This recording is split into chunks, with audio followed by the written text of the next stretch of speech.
And Opti-Coat, like I was talking about growing with the technology, it seems that Opti-Coat is definitely doing the same thing. They're always, working on a new batch of something to offer, and it gets more user friendly every time. And to me, I believe Opti-Coat sells itself. All you got to do is educate the customer a little bit, and then why wouldn't you use it? Especially with Absolutely. motorcycle coatings. Hi, friends. Welcome to the Opti-Coat Podcast, where we share stories from detailing professionals and highlight cutting-edge products, techniques, and tools that'll help your detailing to accelerate into the future. Wherever you're listening or watching this podcast, please follow, like, subscribe, and share with a friend. I hope you enjoy the conversation. All right. Well, hey, welcome to the podcast. And today's a very special episode. We've got Scott Halley coming from Waterford, Michigan. And Scott does a ton of everything. And particularly today, we're going to ask him a lot of questions about motorcycles and doing ceramic coatings on motorcycles with the Opti-Coat packages. And so, Scott, thank you so much for coming on. How's it going today? It's going good, man. Thanks for having me. It's a real honor. Thanks to Don, too. Absolutely. Don's the great connector of us all. Yeah, that guy's amazing. Yeah, I know that he's you were showing me a couple things that he's collaborated with you on, and it's like, what, does Don ever sleep? So we'll talk about that stuff later. Yeah. So Waterford, Michigan, what's the story there? It's pretty much like right in the middle of some bigger cities. It's a great community. They've been so supportive of me, and I was born and raised here, so this is where I like to work. Oh, awesome. And so detailing, how the heck did you come across it? How'd you get into it? And what does that look like for you now? Well, I'd say back in junior high, my father owned a body shop in Waterford. And that, I would say, that's definitely my introduction to the automotive world. Just seeing how he ran his business, and from there, and I got into high school and got into auto body class myself, and was thinking, that's the direction that I'm going to go, just like my father. My brother also was into it. And, auto body is a really hard business to be in, especially back in the 80s and 90s. They didn't have the same tools and methods that they do today. So I started to get into more of automotive paint, and I was getting into painting, and I was painting cars. And, well, long story short, I'd learned that I was colorblind. And oh my gosh. Yeah, so that kind of made me sit back and think, well, what do I want to do with this? So that's when I got into paint correction and auto detailing, and that's been my love ever since. And 2025, so about 35 years of experience. Wow. Yeah, that's amazing. Yeah. So colorblind, tell us about. Are you partially colorblind, or what does that look like?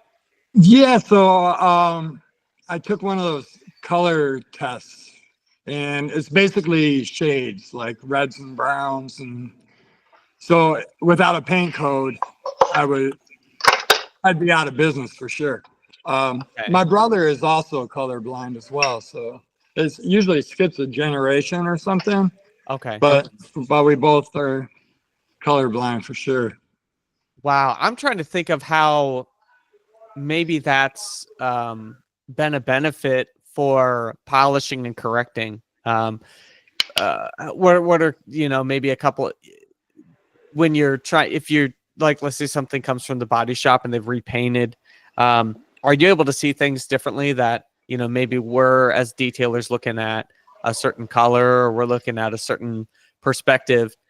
as far as scratches and scratch removal with paint and correction, I can see some of that stuff not even being important. What's kind of been your journey with that? Well, there was studies done, and when you take a colorblind person compared to somebody who's not colorblind and you put a deer in the woods, the deer is much more obvious to the person who is colorblind. Wow. So I think there are definitely some benefits as far as like a color match, just popping out extremely, a little more than the average person, I guess. That's fascinating. Maybe even the sheen, like something is a little more metallic, something is a little more flat. You might notice that more. You might. I mean, what do I have to compare to, Right. Well, 35 years of experience in automotive detailing, and what has that progressed from? Like, what kind of vehicles or different engines with bodies on them were you working on then, and what are you working on now that's different? Well, I would say that the biggest difference is obviously the technology of how far detailing has come in that amount of time.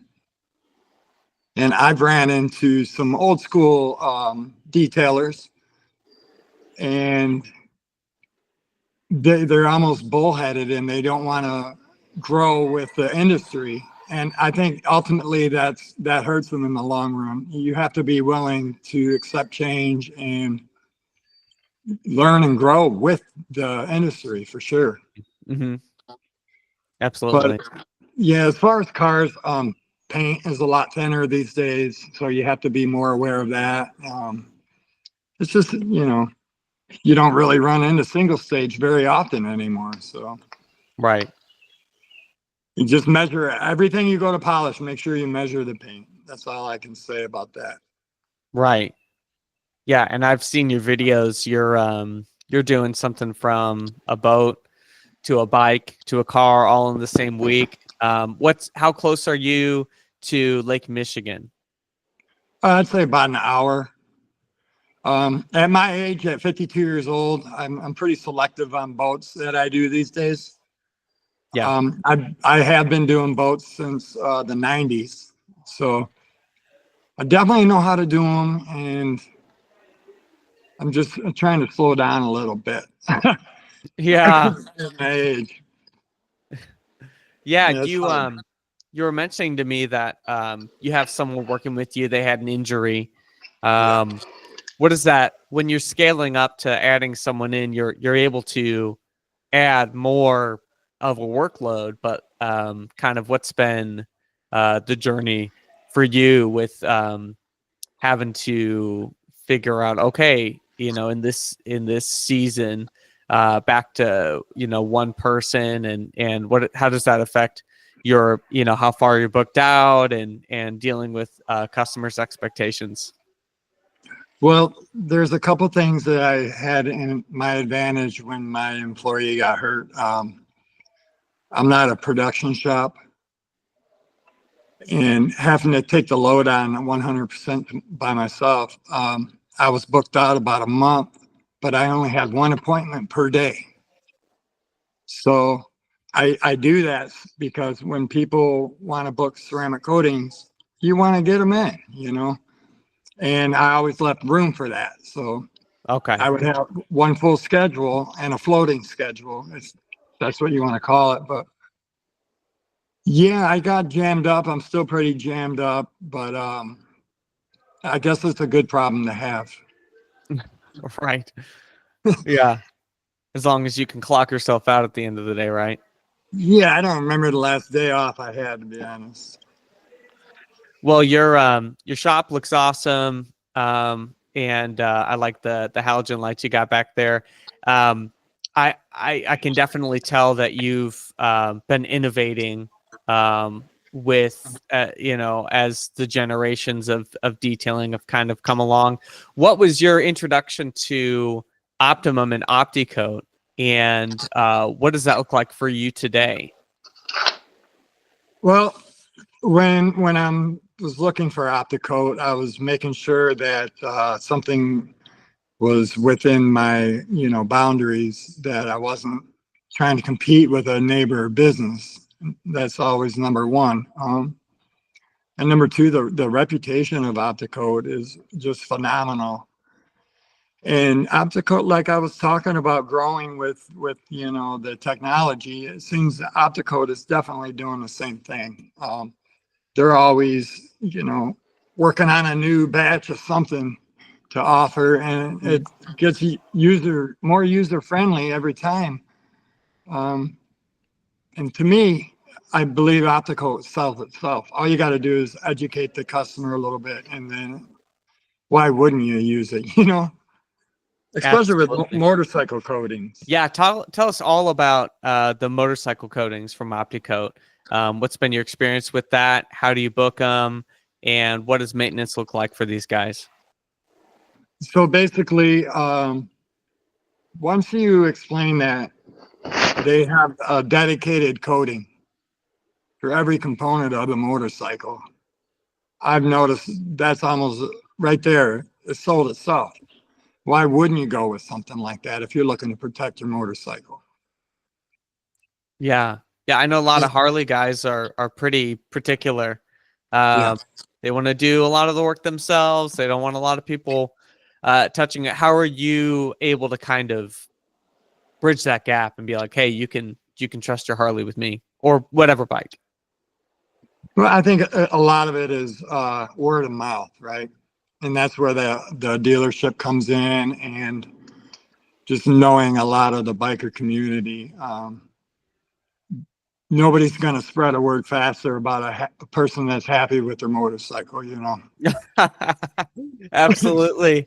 Yeah. And to the motorcycle ceramic coating installers out there, what has been a huge win for you as far as like you talk about dealerships? So what does that mean? How are you what are you doing with Harley to kind of get some foot traffic?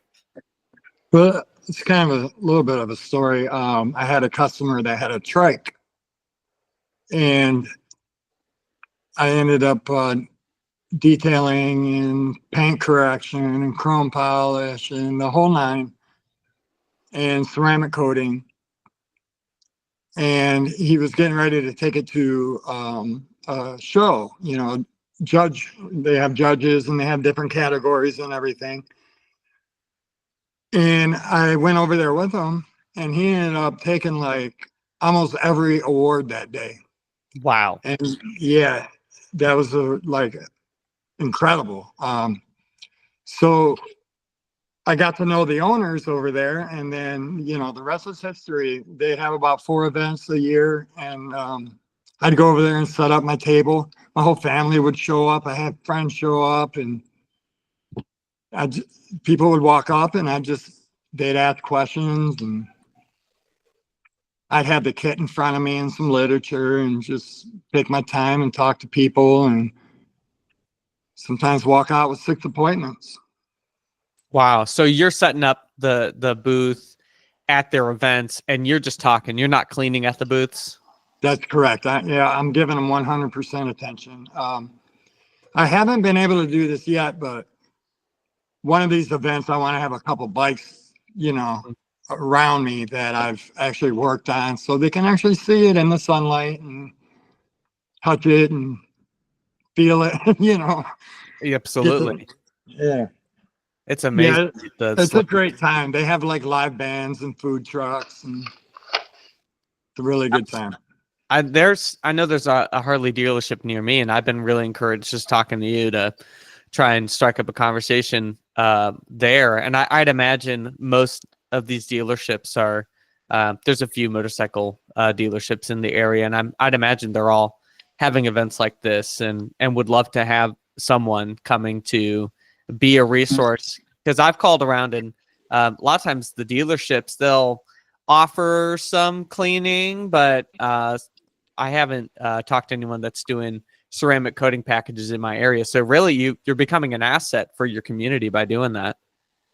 Yeah, and you also keep in mind that Harley-Davidson does offer their own type of package. Okay. So you know how the dealership goes when it comes to that, Okay. Got it. So Yeah, if you're going to attempt this, you need to be tactful. exactly. Exactly. Okay. Well said. Okay. And I usually let Tug ask the detailed questions, but I'm going to jump straight in on one when it comes to motorcycle, working on motorcycles. Have you found working on maybe some older motorcycles, are you needing to go in with 1500 grit, 3000 grit on some of the metal, and then polish it off afterwards? What's kind of your go-to process when it comes to restoring metal on a motorcycle? So honestly, I have not had to do any of that. And Okay. I'm Yeah. grateful. Yeah. Yeah. No. Yeah. Some of those 80s and early 90s bikes. Yeah. They get pretty grimy. Yeah, so that's on another level of detailing, obviously. But I would treat it definitely the same way as if you were doing some pontoon polishing, right? Yeah. Pretty much the same process. I've had to get some like melted rubber boots before off the pipes. Wow. Yeah, steam cleaner works great for that. Melts it right off and pretty quickly too, I might say. But Okay. yeah, Yeah. but I've never had to get into some real intense like pipe polishing or anything like that yet. Well, and I think that's also the goal, right? The goal is, hey, let's protect it at brand new, so you never have to run into those kinds of situations, right? Yeah, I mean, buying the vehicle is the first investment. Your second investment would be the coating. Okay, that's great. Yeah, go pick it up from the Harley dealership and drive it right to my shop. That's Yep. how we're gonna do that. Yeah, yeah, absolutely. So when it comes to products with Opti-Coat, what are your top three, and maybe what's your top one product that's you can't replace it? Well, I'm gonna say this product right here, it changed the world. It was O&R when that came out. Mhm. You can literally add that to almost anything you're working on. Your interior cleaner. I use it as a rinse aid. It's amazing. Don't put it in your coffee though. No. I do like all their polishes. Even the glaze polish and seal I like to use. So if I'm doing like a vehicle and I'm gonna wax the vehicle, but it needs just a little bit more, I have no problem giving away a seal and polish, all in one Mhm. free upgrade because it's going to benefit them definitely in the long run. The Yeah. power clean is amazing as well. That's one of my go-tos right there too, especially when I'm prepping a car. Great products. Absolutely. And so the GPS you were talking about, the most recent revision would be the Hyper All-in-One, and it comes with the Hyper Seal in it. And I have a bottle of that, and that is great when you want to do a one step and leave a 6-month ceramic coating in the paint. So absolutely, definitely a great option for sure. Absolutely. So your area, just looking here with Michigan, what have kind of been some things that have been hurdles for you? I mean, you're in a northern state like me. You're further Yep. north. You're about as far north as you can get, and except for maybe Maine and up in that area. So what have you found you've needed to do over the years in your process? Maybe like during the winter or what have you? What would have been some hurdles you've had to work through? Well, obviously being in Michigan, the biggest hurdle every year is wintertime for sure. You can get pretty quiet around a detail shop in the wintertime. You basically just try to save all summer and keep a mindset that you're going on vacation in the winter and you're just on call, right? Um, as far as battling that, if you have to, you can reach out to some dealers, get some dealer accounts rolling through, but yeah, winter can be very, very, very tough in the auto detailing world. The longer I'm in business, winter gets a little bit easier every year. I've been in business for 3 years, so hopefully next winter, we have a mild winter and we get a little more traffic. That's for sure. Yeah. Excuse me. Well, so Titan's been, like you said, you've got 35 years of experience, but Titan, like your shop, has been up for 3 years. What was it like making the jump to, for people who are going from maybe a home garage to getting their own garage to work out of? What does that jump look like? It's one of the most exciting things you'll probably ever do. Working so many years for other people and, blood, sweat, tears, everything you have, you're given to somebody. And when you walk away, you have nothing. You just take that same energy and invest in yourself. And even, you're going to have hard times. Even if you fail, it's worth it. But, go for it. Definitely. That's awesome. Tug, what are you thinking? So, Scott, I kind of wanted to ask more of like business side. So somebody that's maybe an Opti-Coat installer, or wants to be an Opti-Coat installer, wants to break into the motorcycle business. Can you kind of walk us through kind of a good path to get into Harley dealers, whatever, sport bike dealers, whatever? First thing I would say, if you're going with Opti-Coat, the different ceramic coatings in the bike kit, point those out. It's obvious, easy sell to me. There's no other ceramic coating company that's making a bike kit just for motorcycles. You can literally show the customer the whole kit. Another thing, get with Don, and he made this really nice brochure for me that broke the kit down into 3 separate categories: paint, metal, and leather. And he can make you a really nice brochure to present to potential customers, potential dealerships. And if you're going to a dealership, you have to sell the dealership just like a customer. Mm-hmm. And keep that in mind too. Right. Maybe start hanging out at some events too. You don't want to go in aggressive and just start handing out business cards. You want to you want to earn your way in there. Yeah. But yeah, educating the dealership, educating customers. They want to know what they're buying. Right. Every motorcycle is like a piece of art, and you got to treat them as such. Right. Yeah. I guess I didn't realize that nobody else had motorcycle specific coatings. And I guess as I'm thinking about it, I've seen some of these companies sell wheel coatings. Sure.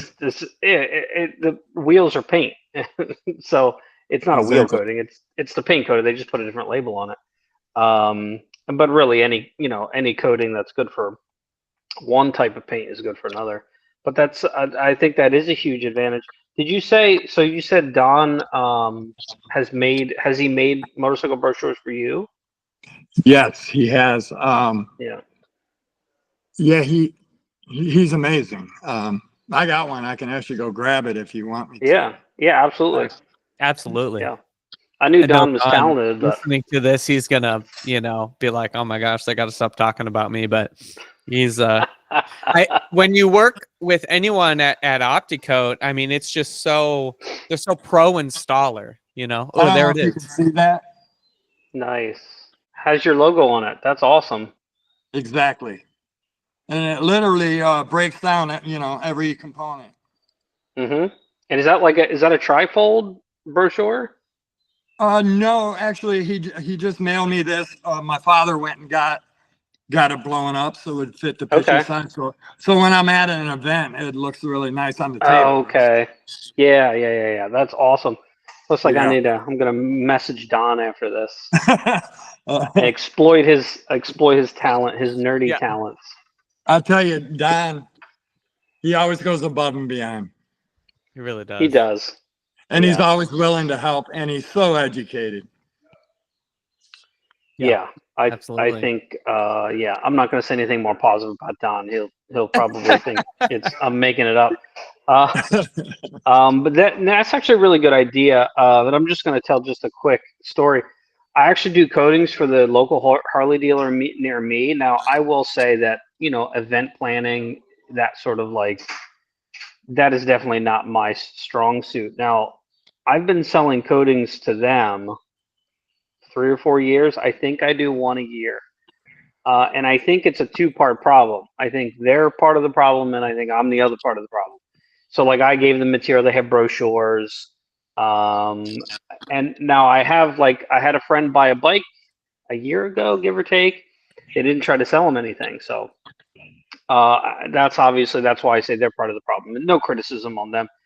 Obviously, I've not, and they have activities because Harley is their culture is just like get together. Yeah. So every time I go past the dealership, there's something going on in the summer. And then, of course, Bike Week. So they suggest that I do do a wash when they have Yeah. their whatever that event is, and they have a whole bunch of vendors there. And I was like, oh, okay, I'm gonna go up there and work and do stuff for free or charge.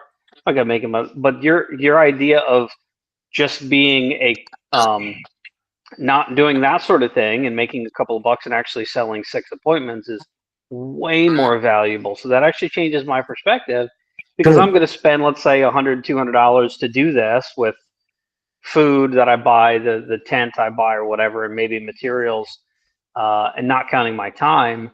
But selling 6 coatings or even 2 or 3 would be absolutely, and that changes my perspective. So I think that's a fantastic idea to try to sell coatings. And then that's how you're going to start that culture up there.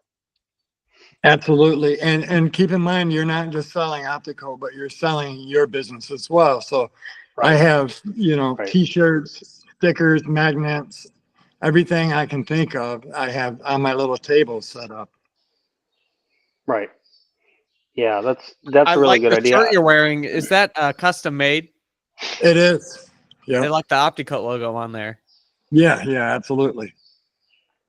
Yep. These are last year's versions. Yep. Cool. Yeah. So lots happened in 3 years. It looks like you got cars coming in, you got bikes coming in, like you said, you got boats coming in.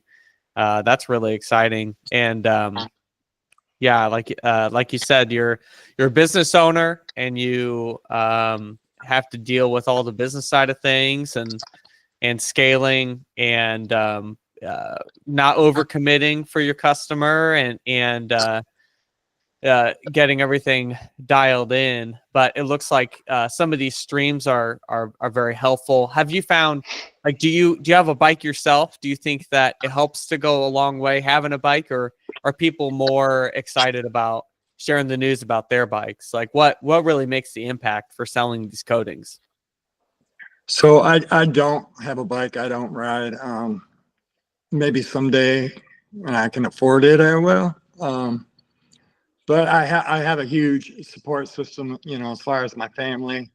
My uncle, he rides and he knows a lot of people, and it's really, just been word of mouth, really.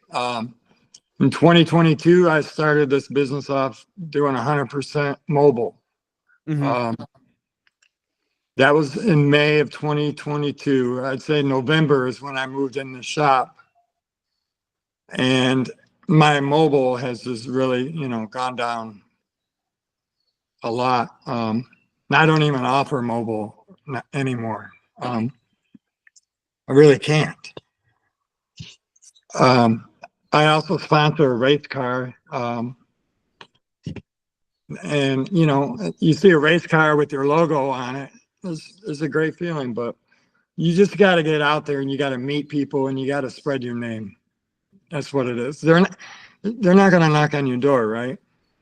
Well, Right. maybe. Eventually. Yeah. Yeah. But starting out. Yeah. Yeah, you got to get out there and you got to spread the word. How So many? quality control. Sorry, go ahead with yours, Tug. Sorry. How many coatings are? Does the Harley dealer actually sell coatings for you, or is it just all word of mouth? How does that work? So I think that falls into what I was saying earlier.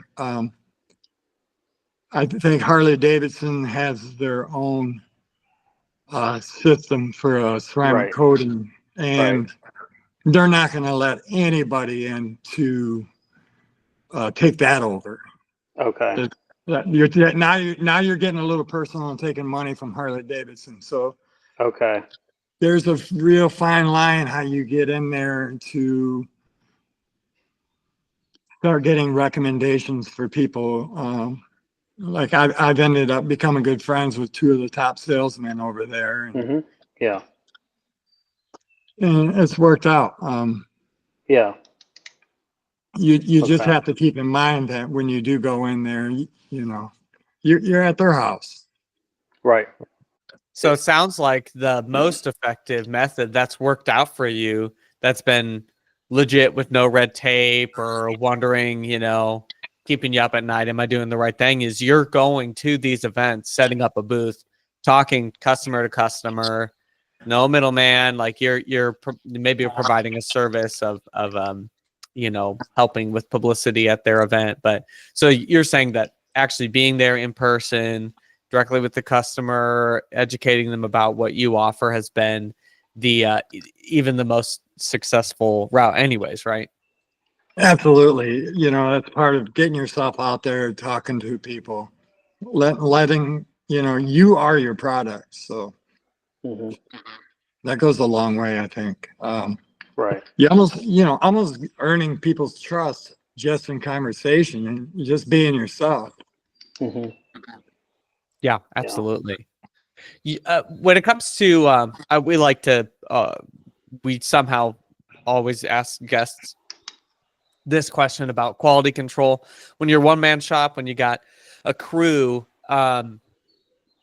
what are you looking for in an employee? And what have you found is important when you, like you said, you have maybe one thing scheduled, and if you have someone working with you, you have the floating schedule. Are you setting them up for success with the coatings? What's kind of your role at that point? Yeah. So basically, I'm a quality shop. So I never purposely overbook. I'll book no more than 2 appointments a day, one for my employee and one for myself.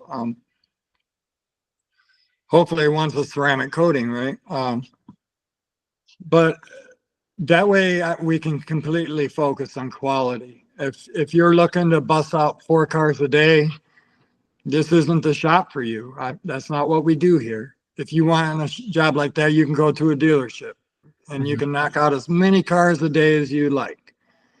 And when it comes to progressing with employees, I really leave that up to them how far they want to go. If they're showing interest in paint correction, well, you're going to learn paint correction before you're going to learn ceramic coating. So if you want to pick up a polisher, we're gonna work together, and we'll see how far you want to take it. You know.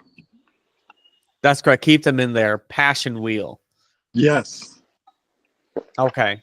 Absolutely. Yeah. And when it comes to all the work and effort we put into building something for ourselves, or with a small group of people, I'm always curious about people's impression about, as technology improves, as we get better tools. Are you excited to take this new, DA or this, new product and put it in the hands of the employee? Or is it like, well, let me let me figure out all the kinks with this. Let me figure out how to, get the technique down, and then I can pass on those operating procedures. Yeah, definitely. Let me work with it first is how I feel. Definitely. That way, I'm not saying I'm better than anybody else, but this is my shop at the end of the day. And once I figure out how to use that piece of equipment or this product, then I'm confident that I can present it to, an employee or even a customer. Definitely. And you've told me that you're a 5-star shop. Tell me about what that means. Well, with 35 years of experience, I've worked at many shops, and there's been maybe 2 or 3 shops that were focused on quality. Everybody else is production, production, production. My thing is, when you're in a bay working on a car and it's 12 o'clock and you have 3 more sitting outside, what are you thinking about at that time? You're probably not thinking about the car you're working on. You're worried about getting to those other cars. Bam, now you got a problem in quality. Now you're just producing cars. You have long days at work. You don't enjoy your job anymore. You're not, there's no passion in it anymore. You're just trying to get to the next dollar. And when I opened Titan Auto Detailing, that's the opposite that I wanted to do. Yeah. And it's a pretty laid back atmosphere here. Rarely is there any pressure to get anything done. And I like it. I like it that way. It makes my life easier anyway. And that's reflected our reviews for sure. Okay. That's excellent. Yeah. Is there anything else that you were thinking about you wanted to share? If you're going into the detailing to get rich, then it may not be for you. You got to have passion and heart and love what you do. Right. But there is a way that you can be profitable. Yes, absolutely. And so when you're thinking, if people's perspective, oh, let me get rich quick, turning over a bunch of cars, you're saying you're probably not going to get there. But if you're focusing on quality, then you can have a profitable shop, and it might not be, in the first 5 years having 50 employees, but you might be able to make a good living for a handful of people in your area. Absolutely. One of the reasons I quit doing mobile is because there's so much competition and the prices are just so slashed that I couldn't compete and even fill up my gas tank, compared to somebody that lives at home or whatever the case may be and can charge half of what I charge. I just couldn't compete. Right. What do you think, Tug? So just in light of kind of employees solo, you are trying to be a kind of more controlled lower production, which is kind of what I am. It just depends on what the job is. So I think there's kind of like 2 schools of thought. You could hire people, they could do the work, you could run your business work on your business instead of in it. That takes a skill that a lot of us don't have. Also, there's the other school of thought where you either stay solo or just have one guy and kind of be better controlled. And obviously, more like like a stupid way to put it, but like an assassin, right? You're picking one off at a time rather than trying to mow a bunch of people down. What would you say to somebody trying to do either one? Because there's going to be people that they want to be like, yeah, that's what I want to be. The Jim White's a guy, I think he's in London or something. He's doing Bentleys, and of course London is a ridiculous amount of money. A guy that's in a lower income area or a guy that's in a higher income area, they might want to stay more like an assassin. There might be a guy that wants to have 5 people. I mean, do you have advice for kind of either one? Which one's kind of better? And better, that's a relative term because everybody's different. I think it's a personal choice. when starting a business, everybody has a vision of where they want their business in 3 years and 5 years and 10 years. Right.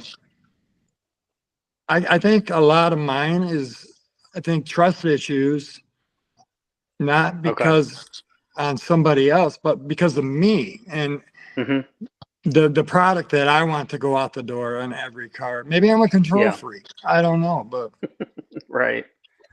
I do have a vision. I would like to open another location. Okay. But sometimes you got to let the business lead the way too. Right. And not try to be so controlling. Right. That's true. Yeah. So yeah, and I think it's a personal choice. It is, yeah. And you know, if you listen to entrepreneurs, and I try to focus more on business side than like detailing skill side. Not that I don't need to improve in skills, but I do need to improve the business side. So I listen to a lot of that stuff.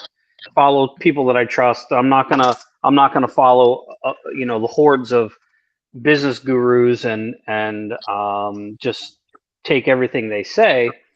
Because it is a skill I need to develop, and I have to be careful.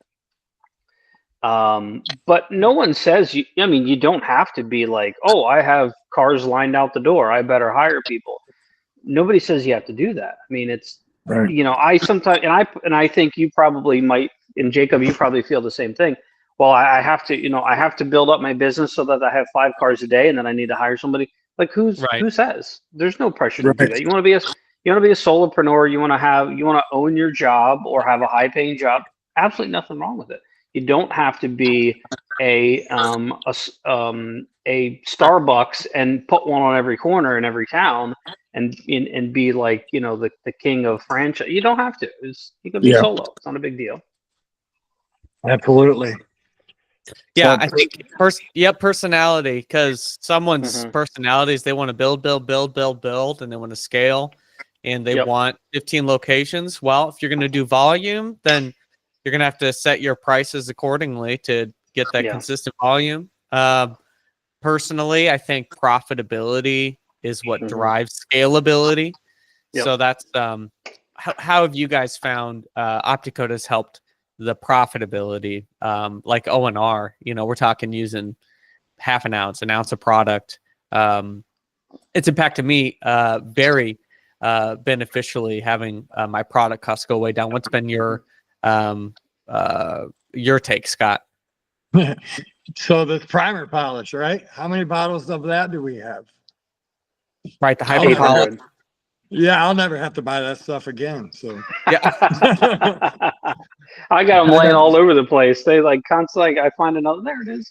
Yeah, they come in every ceramic coating kit for people listening. Yeah, 2 ounces. Absolutely. So there's mine right there. Right. Yeah. Yep. Scott Hare was saying the same thing. Yeah. Awesome. Any final thoughts for you, Tug? Yeah, I was just gonna say, I think Optimum,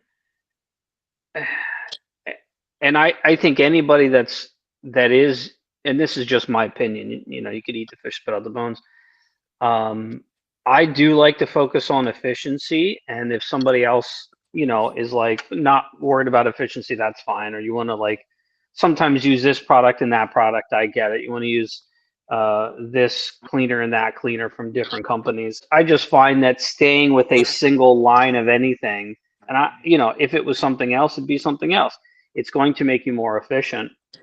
Scott, is efficiency something that's in your kind of crosshairs, or is it something you don't really think about that much, or doesn't matter? I know what you're saying about the new product of the week. I don't know if you're on TikTok or not, but that's all you see. Okay. As far as products, I pretty much stick to a good recipe. I could tighten it up a little bit more. Okay. And another point about using the same line is it's great for warranty, right? Right. When you use the same line from start to finish. you don't have to question anything. Yep. If it fails, it's probably your fault. Exactly. Yeah, I definitely agree with you. And I do need to tighten Yeah. up on it a little bit. Yeah. Yeah, we all probably do. Yeah. Yeah. for Awesome. sure. Well, this has been a great conversation. Thanks for Mhm. hopping on, Scott, and giving us a snapshot of what's going on in Michigan in your area. Thanks for sharing about ways to be effective with the motorcycle Mhm. coatings, and just encouraged to hear about your shop. You could have told me that your shop's been going for 15 years, and Mhm. I would have believed you. So it's Mhm. great to see your content Yep. going out, and your level of quality. You're inspiring us to keep going, and thanks for coming on. And do you have any last things you're wanting to say? Yeah. I just want to say thank you for the opportunity. And it's nice to have a nice conversation with people that, we have the same things in common. Mhm. Yep. Thanks, Scott. Absolutely. Keeps us going. All right. Well, until next time, we'll see ya. All right. Thanks. Bye-bye. See you, Scott.